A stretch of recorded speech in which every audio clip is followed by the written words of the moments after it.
Hello everyone. आज हम organic chemistry के बारे में डिस्कस करेंगे। सब्सटेंसेस जो नेचर से डिराइव है, जैसे कि प्लांट्स एंड एनिमल्स, ऐसे सब्सटेंसेस को ऑर्गेनिक सब्सटेंसेस कहते हैं। और जो केमिस्ट्री डील करती है ऑर्गेनिक सब्सटेंसेस से, इसे ऑर्गेनिक केमिस्ट्री कहते हैं। What about inorganic substances?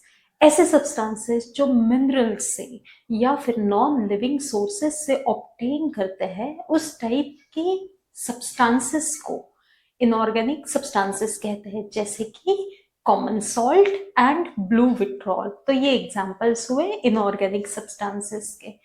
Chemistry जो इनऑर्गेनिक सब्सटेंसेस से डील करती है, ऐसे केमिस्ट्री को इनऑर्गेनिक केमिस्ट्री कहते हैं। चलो बच्चों, आज का टॉपिक डिस्कस किया जाए, जिसका नाम है ऑर्गेनिक केमिस्ट्री। सो ऑर्गेनिक केमिस्ट्री में कार्बन का होना बहुत जरूरी है, बहुत एसेंशियल है। केमिस्ट्री जो ऑर्गेनिक सब्सटेंसेस से डील करती है, ऐसे केमिस्ट्री को ऑर्गेनिक केमिस्ट्री कहते हैं। पहले माना जाता था कि ये सब्सटेंसेस सिर्फ लिविंग ऑर्गेनिज्म से ही एक्सट्रैक्ट कर सकते हैं। तो इस थ्योरी को वाइटल फोर्स थ्योरी कहा जाता था, जो आगे जाके रिजेक्ट की थी फ्रेडरिक वॉलर ने। तो फ्रेडरिक वॉलर ने यूरिया को लेबोरेटरी में बनाया था, और वाइटल फोर्स थ्योरी के अकॉर्डिंग हम ऑर्गेनिक सब्सटेंसेस को लेबोरेटरी में प्रिपेयर ही नहीं कर सकते, वो सिर्फ नेचर से ऑब्टेन कर सकते हैं। ऑर्गेनिक सब्सटेंसेस को सिर्फ नेचर से ऑब्टेन कर सकते हैं, जो आगे जाके डिस्कार्ड किया गया था। तो फ्रेडरिक वॉलर ने यूरिया को अमोनियम साइनेट से बनाया था लेबोरेटरी में। सो लेबोरेटरी में यूरिया कैसे बनाया था? अमोनियम साइनेट से बनाया था। ये फ्रेडरिक वॉलर ने किया था। चलो जानते हैं बच्चे कि यूरिया को कैसे बनाया गया था। तो फ्रेडरिक वॉलर ने यूरिया को बनाया था फ्रॉम अमोनियम साइनेट। देखो बच्चों, आपको ये भी पता होगा अमोनियम का मतलब क्या है? NH4, right? साइनेट। तो मोस्टली मैं ये नहीं कह रही हूँ कि सारे कंपाउंड्स में, बहुत हद तक जहां पे ATE वर्ड आ जाए, एंड में आप नोटिस कर पा रहे हो ATE, विच मीन्स इस कंपाउंड में ऑक्सीजन प्रेजेंट है। तो अमोनियम का मतलब क्या होगा बच्चों? NH4, right? Cyanide. So we have CN. ATE. Wherever you find ATE, which means oxygen. तो अमोनियम साइनेट का फॉर्मूला क्या होता है बच्चों? Ammonium NH4 cyan, which means CN, and ATE means oxygen. Ammonium cyanate है NH4CNO। यहां से Frederick Waller ने यूरिया बनाया था। अब यूरिया का फॉर्मूला भी सीख लेते हैं। CONH2 twice.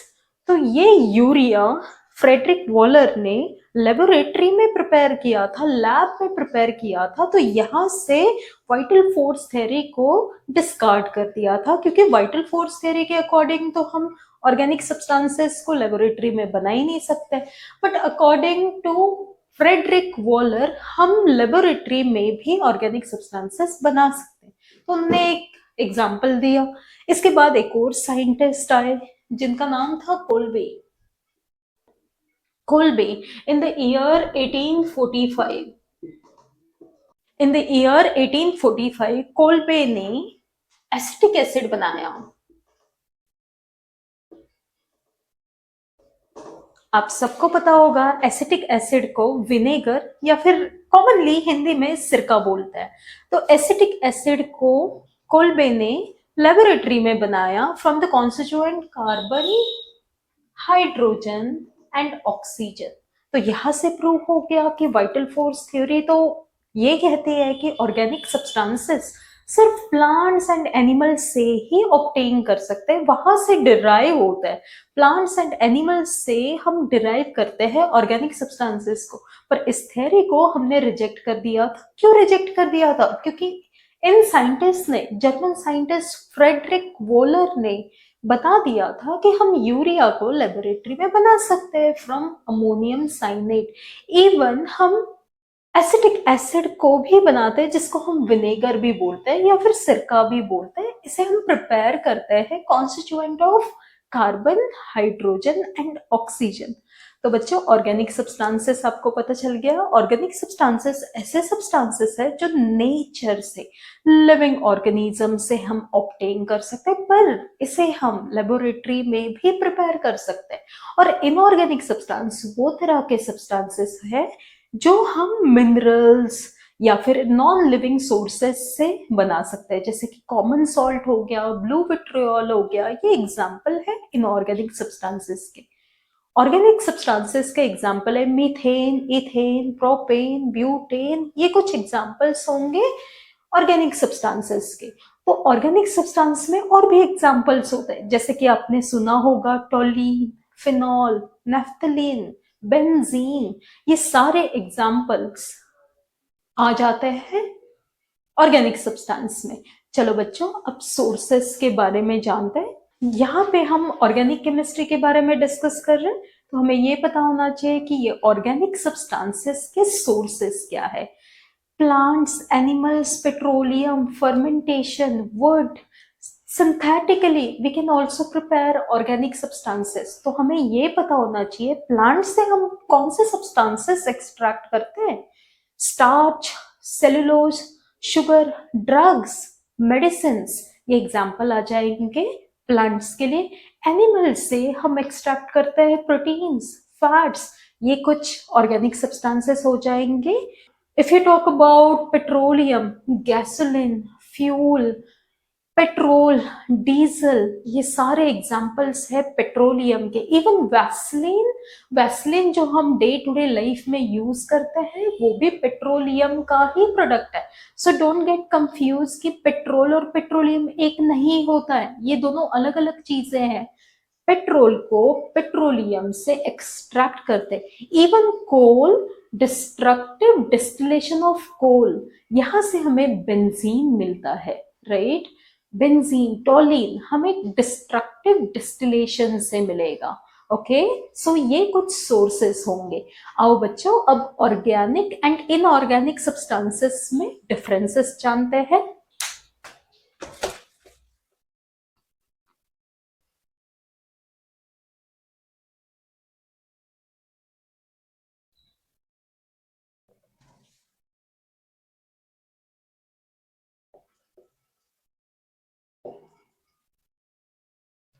तो ऑर्गेनिक सब्सटेंसेस में कार्बन का होना बहुत जरूरी है। तो कार्बन यहाँ पे एसेंशियल है, नेसेसरी है। ओके, तो कार्बन यहाँ पे एसेंशियल नहीं है, नेसेसरी नहीं है। वेराज ऑर्गेनिक कंपाउंड्स में कार्बन का होना बहुत जरूरी है। Organic substances they do not dissolve in water. तो यहाँ पे ऑर्गेनिक सब्सटेंस वाटर में डिसॉल्व नहीं होंगे, बट इनऑर्गेनिक सब्सटेंसेस वाटर में डिसॉल्व हो जाते हैं। नाउ थिंक अबाउट इट, अगर ऑर्गेनिक सब्सटेंसेस वाटर में डिसॉल्व नहीं होते तो वो किस में डिसॉल्व होंगे? वो ऑर्गेनिक सॉल्वेंट में ही डिसॉल्व होते हैं, जैसे कि अल्कोहल, बेंजीन। इनमें ऑर्गेनिक सब्सटेंसेस डिसॉल्व हो जाते हैं। Got it? Inorganic substances water में डिसॉल्व हो जाते हैं, जैसे कि आपको पता है NaCl को, कॉमन सॉल्ट को पानी में डाल दो एंड डिसॉल्व करो तो डेफिनेटली वो डिसॉल्व हो जाएगा, which means inorganic substances water में डिसॉल्व होता है। बट अगर आप बेंजीन में डिसॉल्व करना चाहो, अल्कोहल में डिसॉल्व करना चाहो, तो ये डिसॉल्व नहीं होंगे, राइट। ऑर्गेनिक सब्सटेंसेस, इनका low melting and boiling point होता है। इनका low melting point and boiling point होता है। अगर आप कंपेयर करोगे इनऑर्गेनिक सब्सटेंसेस से, तो इनऑर्गेनिक सब्सटेंसेस का high melting and boiling point होगा, राइट। तो यहाँ पे high melting point and boiling point होगा।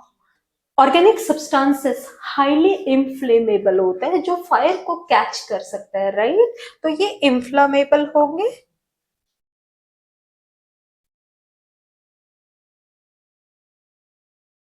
और इनऑर्गेनिक सब्सटेंसेस, ये इन्फ्लेमेबल नहीं होते हैं बच्चों, तो ये हाईली इन्फ्लेमेबल नहीं होंगे। ऑर्गेनिक सब्सटेंसेस ये कोवलेंट बॉन्ड्स फॉर्म करते हैं, राइट, ये कोवलेंट बॉन्ड बनाएंगे।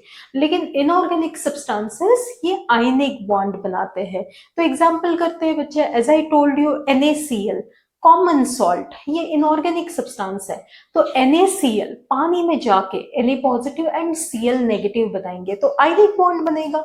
तो यहाँ पे इनऑर्गेनिक सब्सटेंसेस आयनिक बॉन्ड्स बनाते हैं, लेकिन ऑर्गेनिक सब्सटेंसेस कोवलेंट बॉन्ड बनाते हैं। एग्जाम्पल ऑर्गेनिक सब्सटेंसेस के मिथेन है, इथेन है, propane, butane, butene, butyne, these are the examples of organic substances. Even benzene, आप फिनॉल ले सकते हो, आप टोलिन एग्जाम्पल ले सकते हो, ये सब ऑर्गेनिक सब्सटेंसेस में आ जाएंगे एग्जाम्पल। इनऑर्गेनिक सब्सटेंसेस में salt, common salt, blue vitriol, CuSO4, copper sulphate, ये एग्जाम्पल्स आ जाएंगे इनऑर्गेनिक सब्सटेंसेस के। ऑर्गेनिक सब्सटेंस फिर से एक बार रिवीजन कर लेते हैं। ऑर्गेनिक सब्सटेंसेस, इसमें कार्बन एसेंशियल होता है, इनऑर्गेनिक सब्सटेंस में कार्बन एसेंशियल नहीं होता। ऑर्गेनिक सब्सटेंस वाटर में डिसॉल्व नहीं होते, तो ये डिसॉल्व किस में होते हैं, ये ऑर्गेनिक सॉल्वेंट में ही डिसॉल्व होता है, जैसे कि बेंजीन या फिर अल्कोहल। इनऑर्गेनिक सब्सटेंसेस ये वाटर में डिसॉल्व होते हैं, पर ऑर्गेनिक सॉल्वेंट्स में डिसॉल्व नहीं होते। अगर आप ऑर्गेनिक सब्सटेंसेस देखोगे, इनका low melting and boiling point होता है। इनऑर्गेनिक सब्सटेंसेस का मेल्टिंग एंड बॉइलिंग पॉइंट काफी हाई होता है। ऑर्गेनिक सब्सटेंसेस हाईली इन्फ्लेमेबल होते हैं, ये फायर को कैच कर सकते हैं। इनऑर्गेनिक सब्सटेंसेस ये इन्फ्लेमेबल नहीं होते। Organic substances mostly covalent bonds बनाते हैं। कोवलेंट बॉन्ड क्या होता है, जिसमें शेयरिंग करता है, कार्बन शेयरिंग कर लेता है दूसरे एटम्स के साथ, इसे हम कोवलेंट बॉन्ड कहते हैं। इनऑर्गेनिक सब्सटेंसेस आयनिक बॉन्ड बनाता है।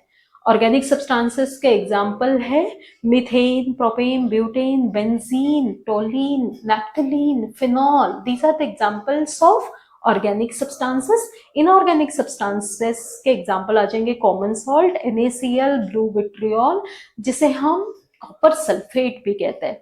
आई होप आपको ये डिफरेंसेस क्लियर हो गए। चलिए नेक्स्ट टॉपिक किया जाए। चलो बच्चों, एप्लीकेशंस ऑफ ऑर्गेनिक केमिस्ट्री समझते हैं। एप्लीकेशन मतलब यूजेस, हम डे टू डे लाइफ में ऑर्गेनिक केमिस्ट्री कहाँ यूज करते हैं। तो organic chemistry, the food we eat, जैसे कि हम कार्बोहाइड्रेट लेते हैं, प्रोटीन्स लेते हैं, फैट्स लेते हैं, विटामिन मिनरल्स, ये सब कुछ लेते हैं। तो इस फूड में वन ऑफ द एग्जाम्पल हम शेयर कर लेते हैं, जैसे कि कार्बोहाइड्रेट डिस्कस करते हैं कार्बोहाइड्रेट के बारे में। तो फूड, फूड के अंदर कार्बोहाइड्रेट भी है। द फूड वी ईट, इसमें भी कार्बन है। तो कार्बोहाइड्रेट स्पेलिंग जैसे कि आपको बोर्ड पे नजर आ रही होगी, कार्बो मीन्स कार्बन। ऑब्वियसली जैसे कि हमने डिस्कस किया था, ऑर्गेनिक कंपाउंड्स के लिए कार्बन का होना एसेंशियल है। तो यहाँ पे आपको कार्बन नजर आ रहा होगा। Hydra, hydra means hydrogen, not water, hydrogen. And mostly जब आप देखोगे कुछ जगह पे ATE वर्ड आएगा, ATE means oxygen. So carbohydrate consist of carbon, hydrogen and oxygen. तो ये एक ऑर्गेनिक कंपाउंड हुआ। द फूड वी ईट, हम क्लोथ्स पहनते हैं, the clothes we wear, even medicine, बहुत सारे ऐसे कंपाउंड्स होंगे, जैसे कि शैम्पू, जैसे कि सोप, जैसे कि एक्सप्लोजिव्स, इन सब में ऑर्गेनिक कंपाउंड्स है। तो आपको पता चल गया कि इनकी बहुत ज्यादा एप्लीकेशन है रियल लाइफ में। Food, medicine, drugs, perfumes, even soap, shampoo, इन सब में ऑर्गेनिक कंपाउंड्स यूज होते हैं। इसलिए हम ऑर्गेनिक केमिस्ट्री को सेपरेटली पढ़ते हैं, क्योंकि इसके मिलियंस ऑफ कंपाउंड्स है। थिंक अबाउट इट, कार्बन के मिलियंस में कंपाउंड्स होते हैं, इसलिए ऑर्गेनिक केमिस्ट्री को सेपरेटली स्टडी किया जाता है, राइट। अब जानते हैं unique properties of carbon. See, carbon unique property show करता है। इसीलिए इसके मिलियंस में कंपाउंड्स होते हैं, जैसे कि tetravalency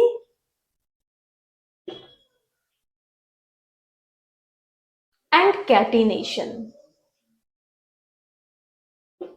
right.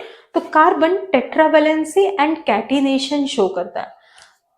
As the name suggest, tetra means 4, valency means, जैसे कि आपको पता है कार्बन का एटॉमिक नंबर 6 होता है, राइट। कार्बन का एटॉमिक नंबर 6 होता है और इसके इलेक्ट्रॉनिक कॉन्फ़िगरेशन 2,4 होती है, विच मीन्स दैट कार्बन की 4 वैलेंसीज है। तो इसकी 4 वैलेंसी आप कैसे दिखाओगे? देखो बच्चों, कार्बन बनाना है एंड 4 वैलेंसी, ये 4 इलेक्ट्रॉन्स आप शो कर सकते हो, राइट। तो किसी भी तरीके से कार्बन की 4 वैलेंसी फुलफिल होनी चाहिए, तो यहाँ पे ये टेट्रा वैलेंसी शो करता है। And next property is catenation. Catenation क्या होता है बच्चों? कार्बन के पास एबिलिटी है कि वो सेल्फ लिंकेज करे, वो खुद के साथ भी बॉन्डिंग क्रिएट करता है, बॉन्डिंग बनाता है। तो जहां पे सेल्फ लिंकेज करे, कार्बन खुद के साथ सेल्फ लिंकेज करे, ऐसे प्रॉपर्टी को कैटिनेशन बोलते हैं। और इस कैटिनेशन से कार्बन या तो चेन्स बना सकता है, स्ट्रेट चेन्स बना सकता है, ब्रांचिंग कर सकता है, या फिर साइक्लिक कंपाउंड भी बना सकता है। कार्बन के पास एबिलिटी होता है, जब वो कार्बन और कार्बन के साथ बॉन्डिंग करे, या तो वो सिंगल बॉन्ड भी बना सकता है, डबल बॉन्ड भी बना सकता है, या ट्रिपल बॉन्ड भी बना सकता है। कैटिनेशन की हेल्प से वो स्ट्रेट चेन, ब्रांचिंग या फिर साइक्लिक कंपाउंड बना सकता है। अब हम सीखेंगे स्ट्रेट चेन का मतलब क्या है। ये कैटिनेशन है बच्चे, ठीक है। ये स्ट्रेट चेन है, कार्बन एक स्ट्रेट चेन बनाता है। जैसे कि आप जानते हो बच्चे, कार्बन की टेट्रा वैलेंसी है, तो मुझे वैलेंसीज इसकी 4 कंप्लीट करनी है। अगर आप इस कार्बन को काउंट करोगे तो हर तरफ 4 वैलेंसीज फुलफिल हो रही है, तो ये कैटिनेशन है, ये स्ट्रेट चेन बना रहा है। इवन कार्बन खुद ही ब्रांचिंग भी कर सकता है, तो ब्रांच्ड कैसे बनेगा? यहाँ पे आप बोर्ड पे देख सकते हो, ये ब्रांचिंग है बच्चों। और आपको याद रखना है, यहाँ पे किसी भी तरीके से इसकी 4 वैलेंसी फुलफिल होनी चाहिए। तो यहाँ पे मैंने शो किया है ब्रांचिंग, कार्बन ब्रांचिंग भी शो करता है। कार्बन खुद ही साइक्लिक कंपाउंड्स भी बना सकता है, कार्बन साइक्लिक कंपाउंड्स भी शो करता है।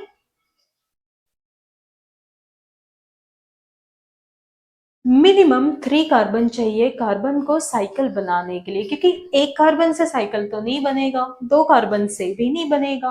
तो मिनिमम साइकिल बनाने के लिए वी रिक्वायर 3 कार्बन। तो 3 कार्बन से साइकिल कैसे बनेगी बच्चों? ये ऐसी बनती है। और यहाँ पे आपको याद रखना है, कार्बन टेट्रा वैलेंसी शो करता है, तो हर कार्बन की 4 वैलेंसी होनी चाहिए, 1 2 3 एंड 4, 1 2 3 एंड 4, 1 2 3 एंड 4। तो ये 4 वैलेंसीज फुलफिल करेगा। This is how carbon cyclic compounds बनाता है। फिर से डिस्कस करते हैं, एक छोटा सा रिवीजन करते हैं। कार्बन की कुछ यूनिक प्रॉपर्टी होती है, टेट्रावैलेंसी एंड कैटिनेशन। टेट्रावैलेंसी मतलब होता है कार्बन का एटॉमिक नंबर 6 है, तो कॉन्फ़िगरेशन 2,4 बनेगी। तो कार्बन की वैलेंसी क्या होती है? 4 होती है।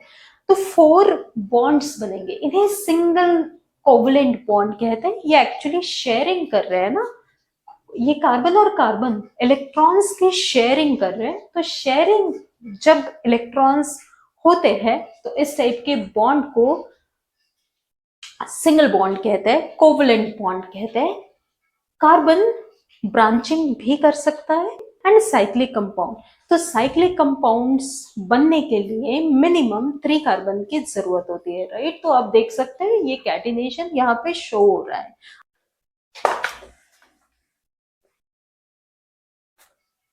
जैसे कि आप जानते हो, कार्बन कार्बन जब बॉन्डिंग होती है तो उसमें सिंगल बॉन्ड, डबल बॉन्ड या ट्रिपल बॉन्ड भी ये कार्बन शो कर सकता है। तो आपको यहाँ पे देखना है, ये सिंगल बॉन्ड है, राइट। ये सिंगल बॉन्ड है, इसे हम एल्केन कहते हैं, एल्केन। ओके, ये एल्केन है। देखो बच्चों, वर्ड के पीछे ANE है, जहां पर भी ऑर्गेनिक कंपाउंड में आप ANE देखोगे, एन का मतलब होता है सिंगल बॉन्ड। Got it?